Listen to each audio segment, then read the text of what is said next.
At Blackfoot Communications, our mission is to connect people, businesses, and communities, bringing a world-class fiber network to homes, communities, and businesses of all sizes. Ensures Montanans have access to fast, reliable, and secure internet and phone services. Are you ready for fiber internet? To find out if fiber is coming to your area, visit goblackfoot.com/readyforfiber. Connect to more with Blackfoot Communications. Welcome, everybody. Week 10 press conference. We've got Sacramento State coming to town on Saturday, 6 p.m. kickoff. We've got Coach Hauck, Braxton Hill, and Junior Bergen, both of whom scored touchdowns last week.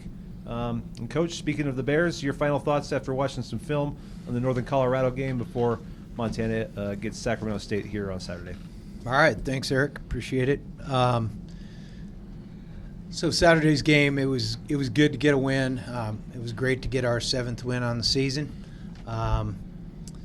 Big thing in my mind in that game was that we won the turnover battle, and considering it was really cold out and cold hands and all that stuff, and our guys did a good job taking care of the ball. I thought that was huge. And then it was just an unbelievable defensive performance. Nice to get away from them in the second half and get a big win at home. And then Sac's a really good team. They played well against us the last few years. They blew out Idaho State last weekend. I think they played really well in all 3 phases of the game: offense, defense, kicking. Quarterback's dynamic. Defensive line is a load and hard to handle. I think they're terrific. I think that obviously, it's a night game in November. Probably a little chilly, but should be a good game. Questions? Rex, just want to ask you about pitching a shutout. I mean, how gratifying is it to do it? How hard is it to do it this day and age in college football? Yeah, it's tough to do for sure. And on the defense end, it feels pretty good. It was our first one of the season, and it's a goal we have every single game. So to finally get that, it felt pretty good.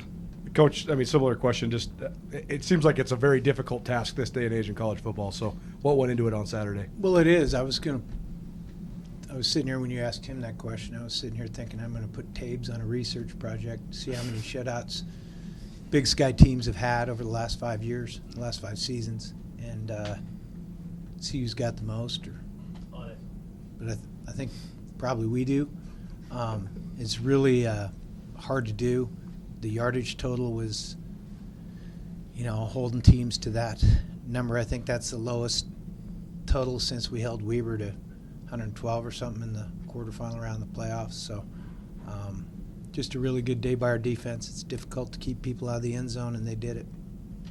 I listened to your coach's show Wednesday. You were talking about the various statistics in football and how sometimes some of them are overblown, but it seems like turnovers is an incredibly important statistic for your team. Yeah, I think all of them pretty much are overblown. It's not baseball, But I do believe that turnovers and rushing yards given up have a direct effect. And on that note, how pleased are you right now with your rushing defense? I think you're leading the conference and among the top in the country right now. Yeah, we've played well against the run. You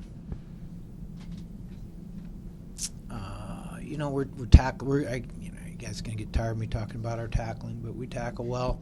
Guys get off blocks. I think we're really doing the best job we've done at getting on and off of blocks. Obviously, that adds up to good run defense. Braxton, wanted to ask you about the interception and touchdown. Can you just walk us through the play, what you were seeing, and how did it feel to score your first touchdown and just the reaction you got at Griz here? Yeah, absolutely. We were in zone coverage, and I was just getting in my zone, and the D-line, credit to them, they had great rush. I think it was Gubby that was in Sermon's face, and I just was able to break on the ball, and then credit to guys around me blocking for me, and I was able to take it back to the north end zone. Felt pretty good for sure. Riley Wilson named the Big Sky Defensive Player of the Week. As you've gotten to work with him, what kind of stands out to you about the work he puts in at practice and just how he's able to translate it to perform on the field? Absolutely, yeah. Riley balled out on Saturday, and I wasn't surprised, honestly. He's a great player. He's super competitive. He loves playing football. He's got great speed. He's quick, and I couldn't be happy for him. Junior, just had a question for you on punt return. I'm just curious, when you're back there fielding a punt, what is it that you're kind of looking at or evaluating in terms of deciding whether to call a fair catch or try to run it back? Well, I'm mainly just looking at the ball. You got to catch it first if you're going to return it. But, you kind of peek down every so often. You kind of know with our scheme when you have a good one lined up. And, we have good guys who work their butts off on punt return. And, if they do their job, then we'll all be able to, have some success. For both the players, and could start with Junior. First time this season you guys have a ranked opponent coming into your home stadium here. What's the excitement level like for a game like that? We're always excited to play a ranked opponent. Really test us, and it's nice to have it out in front of all of our fans this time. It's November, it's getting cold. They're going to show out and be loud, and we're just excited for all that. Yeah, like Junior said, it's going to be a cold November game. But whether we play a ranked opponent or an unranked opponent, we approach that week the same way. So we just got to, prepare great all week, and then get ready for a cold game inside the stadium Saturday. And Bobby, as the calendar's going to shift to November for this game, how do the emotions change for you heading into the final month of the season? How does what change, Frank? The emotions? My emotions are the same every week.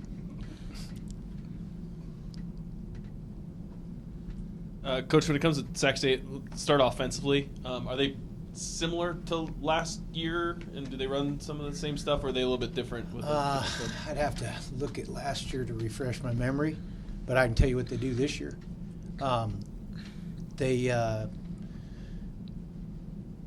They're a higher percentage 11 personnel, but they'll mix in 12 and 20 and 13, so they've got a pretty broad spectrum in terms of personnel groups. I think the quarterback's a really dynamic player, as I mentioned. He can run it, he can throw it. They've got some big-bodied guys that can catch the ball down the field, and then their rushing numbers are awfully good as well. So they're balanced attack, and they're going to be hard to stop. I know they have a tight end that's kind of more of like a hybrid guy. What makes him kind of tough to stop? You talking about Martin? Martin. Yeah, he's a good player, obviously. He's got good hands. He can go get the ball. He runs well. Those are all the things that lend themselves to him making plays. He's big enough he can catch the ball in traffic when he's getting jostled around too. At running back, they've gone through a few guys with some injuries, but it seems like kind of the guys that have been playing have stepped up. What do you see at the running back position? And then obviously with them going kind of 11 personnel more, it's not as many, two running back sets as it has been in the past. So, what's that like defending that instead of two running backs back there? Yeah, well, they get to choose what they're going to do Saturday, and they haven't called and let us know yet. So if they stick with what they've done, I like their backs. I think they're good players. And I also think that, number one, the quarterback with the ball in his hands carrying it is a problem. Junior, for you, kind of talk about the punts and the punt returns. Obviously, it's a sign of respect when they don't want to kick it to you in that unit. What's that like being back there when sometimes you're hoping for that chance, knowing that, hey, you're not going to get one every time, though? Yeah, just got to be ready no matter what. You don't want to be back there just thinking they're going to not kick it to you, and then next thing you know, the ball's in your hands. So just be ready. You never know when the opportunity's going to come, and try to make a play when it comes. And Braxton, for you, kind of what stands out about their offense and How excited are you for going against that matchup? Yeah, I'm for sure super excited. I haven't had a whole lot of time to watch them yet just because we've still been on corrections from Saturday and had some school stuff to deal with. But like Coach said, they have a lot of different personnel groups, so it's going to be a lot of different things to manage from defense standpoint. But they're a good team. They got good skill across the board. I know you mentioned their tight end. Coach has mentioned their quarterback. So we're just going to have a great week, and we just know that they're a really good team coming in. First off, Braxton, just what do you think of Riley Wilson's comment about the Highway 1 boys getting it done on Saturday? I thought it was hilarious. I know Coach told me he's never been there. He doesn't know where it is. I've taken him there twice. Right. Just in my defense, I took him Brandon Cattle there. He did know. I don't know why he didn't say it, but I thought it was hilarious. I mean, it's fun. I mean, Jackson and I are from small towns, and I mean, we just have fun with it. Yeah. Just to see Jackson make that play too, that kind of kick-started the scoring and got you guys rolling. Just what was it like watching him and make a play like that, and then obviously it set you up later in the game? Yeah, it was awesome. Anytime you can score on defense, I think it creates a lot of momentum, not only for the defense but for the offense too. So when Jax got that pick, I was excited for him, and I just wanted to get him in the end zone and celebrate.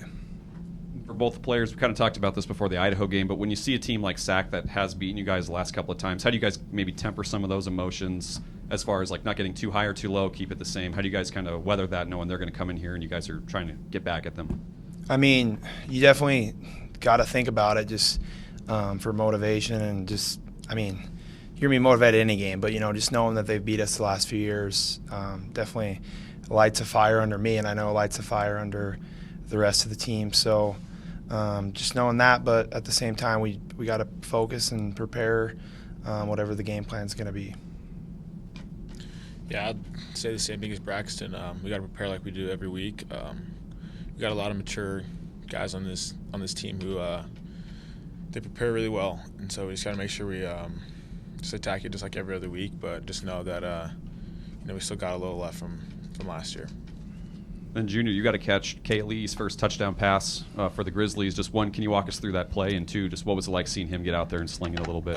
It was sweet seeing him out there.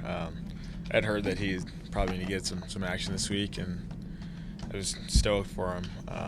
But yeah, I saw the sign or the signal, and saw man coverage, and I knew I had a good chance of getting the ball.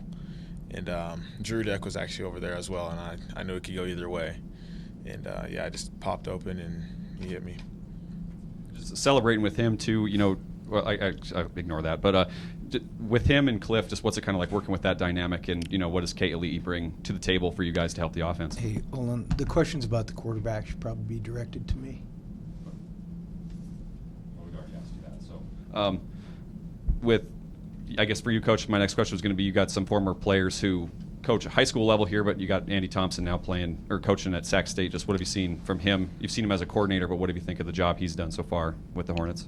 Yeah, Andy's gone from being a player for us to a good friend and colleague in coaching, and he's been doing a really nice job. We've spent time over the years in the off season talking ball at different points in time, and he's got Craig on his staff who knows us pretty intimately too. So these guys do a great job, and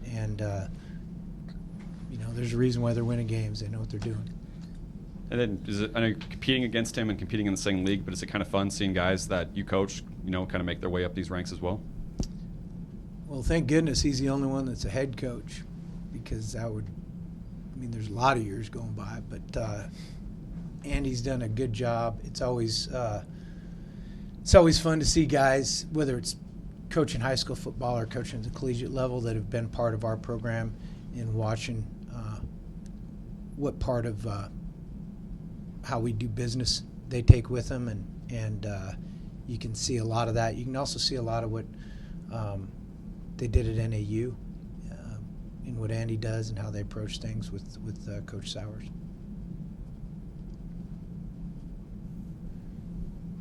For the players, Junior, start with you.